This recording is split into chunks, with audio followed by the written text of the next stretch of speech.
최고의 날. 하나님을 경외하는 자의 증거는 출애굽기 20장. 내가 다음 주에 소망교도소에 설교를 하러 간다. 그것을 아시는 분이 내게 책을 한 권 보내주셨다. 교도소 생활 가이드인데 책 제목은 오크나무 이야기이다. 내가 사실 요즘 책을 거의 읽지 않는다. 이유는 내가 읽어야 할 너무나 많은 카톡 메시지로 인해서 책을 오랜 시간 읽을 때에는 눈이 금방 침침해지고 피곤해지기 때문이다. 그러니 사실 책 선물은 부담스럽기까지 하다.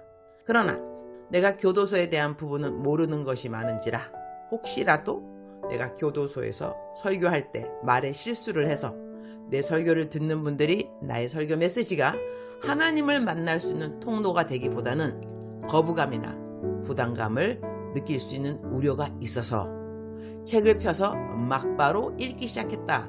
책을 읽으면서 많이 울기도 했다. 재소자들이 무엇을 가장 힘들어하는가? 라는 제목의 글을 제일 처음 열어서 읽었다. 그 책을 읽으면서 교도소에 가족이 있는 분들의 가슴앓이에 대한 부분들을 조금이나마 이해할 수 있었고, 교도소에 들어가 있는 재소자분들 가운데 억울한 경우가 많이 있는데 그 이유는 내가 이것이 죄인지 몰랐어요 라는 부분들이 있다는 것을 알게 되었다. 그 부분에 대한 케이스를 읽어가면서 와, 법을 모르면 이렇게 억울하게 구속될 수 있구나 하는 것도 알게 되었다. 예를 들면 이런 경우이다. 성폭력 범죄 빼박입니다. 빼박이란 빼도 박도 못하는, 이러지도 저러지도 못하는 상황이라고 한다. 사랑한다고 믿어서 잠자리를 같이 했다가 헤어지면 앙심을 품은 상대방이 자기는 분명 그날 밤 노 했다고 말한 것을 상대편은 그것이 그냥 한번 튕기는 그런 것으로 이해하고 잠자리를 했는데 그것을 성폭행이라고 상대편이 말하면 빼박이 된다고 한다. 내가 더 길게 설명할 수는 없고, 다른 케이스는 폭력범으로 구속되는 때이다. 정당방위라고 생각해서 행한 폭력이 정당방위로 인정되지 않는 경우. 다른 케이스는 책에서의 제목이 죄가 되는지 모르고 한 일인데 처벌받나요? 라고 적혀 있었고, 그 예가 많은데 그중 한 가지는 대학생인 A양이 인터넷에서 중고 노트북을 구입했다는 것이다. 다른 중고 상점에서 50만 원에 구입할 수 있는 노트북이 단돈 20만 원에 판매되고 있어서 그것이 훔친 물건일지 모른다는 생각도 들었지만 내가 알게 뭐람, 이러는 생각이 들어 구매했다는 것이다. 근데 나중에 판매자가 절도죄로 체포되고 A양에게는 경찰에서 연락이 왔다는 것이다. 작물 취득죄라는 것으로 말이다. 나는 그것을 몰랐어요 라는 말이 이럴 때 용납되지 않는다는 것이다. 나는 이 책을 읽으면서 내가 나라에서 정해놓은 법에 대해 많이 무지하구나 그런 생각도 들었지만, 이 책에서 또한 이런 실수 내지 이 죄를 범하지 않으려면 평상시 올바른 도덕 기준을 갖고 사는 것이 이런 일을 방지할 수 있다고 말을 하는데, 나는 이렇게 터무니없이 공짜를 좋아하지도 않고, 그리고 술을 마시는 일도 없고, 그러니 음주로 연관된 죄를 지을 일이 없고, 폭력하는 사람들이랑 교제가 거의 없으니 사실 책을 읽으면서 나는 그다지 위험에 빠질 빌미를 제공하면서 살지는 않았구나, 그러한 것도 생각해 보았다. 암만 그래도 누군가 사기를 처음부터 치밀하게 계획하고 다가간다면 많은 사람은 그냥 당할 수 있겠구나, 그런 생각도 했다. 목사인 나로서는 이러한 책을 읽으며 여러 가지를 생각하고 접목하게 되었는데, 감옥에 있는 재소자 분들에 대한 이해와 그분들을 사랑하는 가족들의 가슴앓이를 조금이라도 이해하는 것 외에 나는 몰랐어요 라는 이 부분이 마음에 와 닿았다. 우리는 모두 이 땅에서 살다가 죽음을 맞이하게 되어 있다.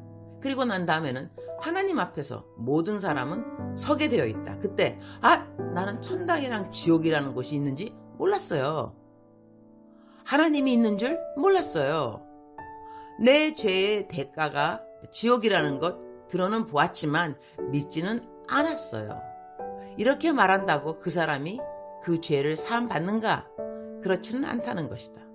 이 땅에서도 내가 그것이 죄인지 몰랐어요 라고 말한다고 해서 죄로 정해져 있는 법으로부터 용서와 용납이 되지 않는다면 하나님 앞에서는 더더욱 그러할 것이다. 요즘 나는 합의를 본다는 그런 단어도 이제는 낯설지 않은 것이 교도소나 구치소에서 손편지를 보내오시는 분들의 기도 제목이 피해자와의 합의가 이루어지기를 원한다고 기도해달라는 것이라서인 것 같다. 우리는 하나님 앞에서 우리가 받을 죄에 대하여 합의를 할 수 있는가? 우리는 할 수 있다.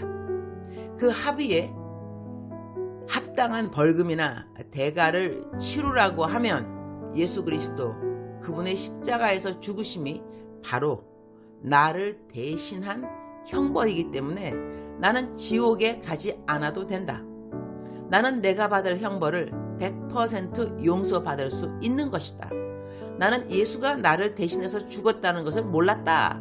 그러니까 하나님 앞에서 합의를 가져다 줄 수는 없는 것이다. 내 묵상이 교도소와 구치소에 들어가기 시작한 지 2개월인가 된 것 같다.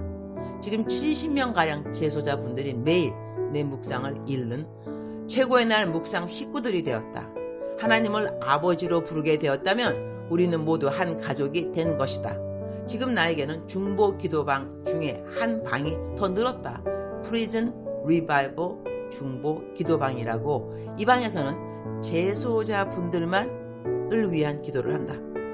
재소자분들이 보내온 손글씨 편지에 그분들이 부탁한 기도 제목으로 그 방에서만 그 기도 제목을 공유하고 그분들을 위한 기도를 한다.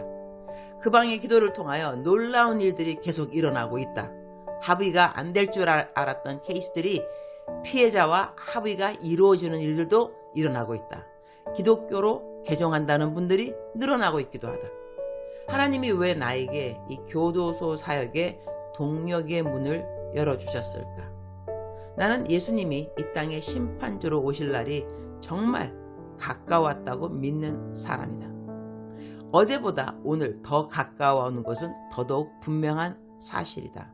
이 땅의 마귀들은 이 땅의 하나님의 자녀들을 한 명이라도 더 지옥에 데리고 가고 싶어 난리를 치고 있지만 우리 하나님도 단 한 명이라도 더 하나님의 나라로 데리고 가시려고 우리 그리스도인들에게 이 땅의 모든 예수님 안 믿는 영혼들에게 구원의 통로가 되는 삶을 살으라고 강권하고 계신다고 나는 믿는다. 그래서 구치소나 교도소에 있는 영혼들에게도 하나님은 손을 내밀고 계신다고 나는 믿는다.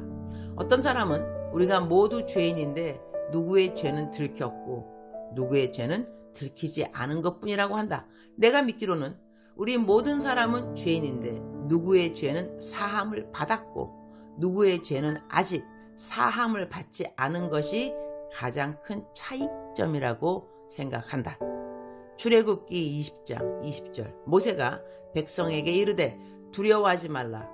하나님이 임하심은 너희를 시험하고 너희로 경외하여 범죄하지 않게 하려 하심이니라. Moses said to the people, Do not be afraid. God has come to test you, so that the fear of God will be with you, to keep you from sinning. 하나님을 경외한다는 것이 무슨 뜻인가? 이 땅에서 범죄하면서 살지 않기를 힘쓰고 애쓰는 사람이 바로 하나님을 경외하는 사람이라는 것이다. 남들이 다 하니 나도 해도 되지 라는 생각은 하나님을 모르는 사람들은 할 수 있는 말이지만 하나님을 믿고 경외하는 사람들은 그렇게 말하면 안 된다는 것이다. 주님 오늘 또 최고의 날입니다. 이 땅에서 지키라고 우리들에게 법이라는 것이 있습니다. 그 법을 알아야 하는 것이 우리 국민의 마땅한 도리일 것입니다. 국민으로서 나라의 법을 알고 그 법에 어긋나지 않게 살아야 함이 마땅하다면 하나님의 백성들은 당연히 하나님의 법을 알아야만 할 것입니다. 성경을 읽지 않아서 나 그거 성경에 있는지 몰랐어 이렇게 말하면서 신앙생활 하지 않도록 도와주옵소서. 유튜브에 주옥같이 많은 설교와 성경 공부 채널들이 있습니다. 쓸데없이 유튜브에 이런저런 세상에 잡스러운 것 보면서 아까운 시간 버리지 않도록 도와주옵시고 하나님이 기뻐하실 유튜브들 보게 해 주시옵소서. 주님을 경외하는 하나님의 백성들로 하나님이 주신 시간들을 잘 사용하도록 도와주옵소서. 오늘은 풍진 기업에 설교하러 갑니다. 전 직원들이 모이는 것 같은데 예수님 믿지 않는 분들도 있을 터이니 오늘 제가 하는 설교에 마음들이 모두 좋은 밭 되어서 좋은 하나님을 만나는 시간 되도록 도와주옵소서. 주님 사랑합니다. 주님 감사합니다. 오늘 또 우리 주님 저를 보시면서 하루 종일 기쁘시면 참 좋겠습니다. 사랑하는 그대여, 사랑하는 그대여, 출석 부르고 있습니다. 대답하셔야죠. 사랑하는 그대여, 사랑하는 그대여. 오늘 또 하나님은 그대를 사랑하는 나의 딸아, 사랑하는 나의 아들아 이렇게 불러주십니다. 하나님께서 우리에게 베풀어 주신 가장 큰 긍휼은 우리가 죄인 되었을 때 우리를 위하여 하나님의 독생자 아들이신 예수 그리스도를 우리를 대신하여 우리가 마땅히 받아야 할 형벌을 그분에게 지우셨다는 것입니다. 그래서 우리가 이 소식을 믿는 사람, 그래서 이것을 복음, 좋은 소식이라고 하는 것이죠. 이렇게 좋은 하나님을 우리가 예수님을 나의 구원하신 분, 구세주로 믿고 영접한다면 우리들에게는 하나님하고 영원히 함께 할 수 있는 그 영생이 주어진다는 것입니다. 사랑하는 그대여, 이 좋은 예수님을 꼭 믿으시기를 축원합니다.